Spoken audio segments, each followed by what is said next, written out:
Hello, my friends. It's time for another quick tip by Stephanie Barnard for the Stamps of Life. I bet you love to ink the edges of your die cuts. I love to ink the edges. And I have found if I use an ink blender, I get even better results. But these ink blenders that we sell on our website have little extra fuzzies on them. And you do not want to get those on your wonderful, yummy, juicy, big ink pads. So what's a person to do? Well, guess what?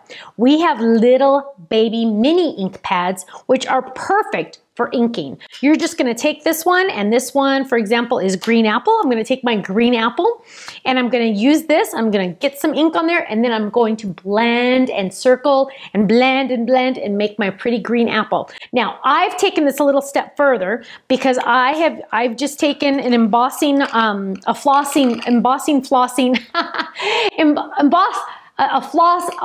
whatever, you know what I mean.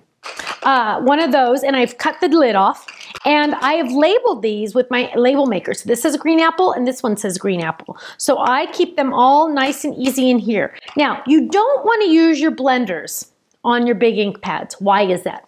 Well, because of those fuzzies, if I were to use that on my ink pads that I use for my stamps, those little fuzzies are gonna get on my ink pad, and it's gonna contaminate my ink pad. Because then I'm gonna take my big stamp and I'm gonna stamp on my ink pad, and those little fuzzies are gonna get on my stamp. Then they're gonna get on my project, and then they're gonna leave a hole of ink, and I'm not gonna have ink on my project, and then the world's gonna come to an end.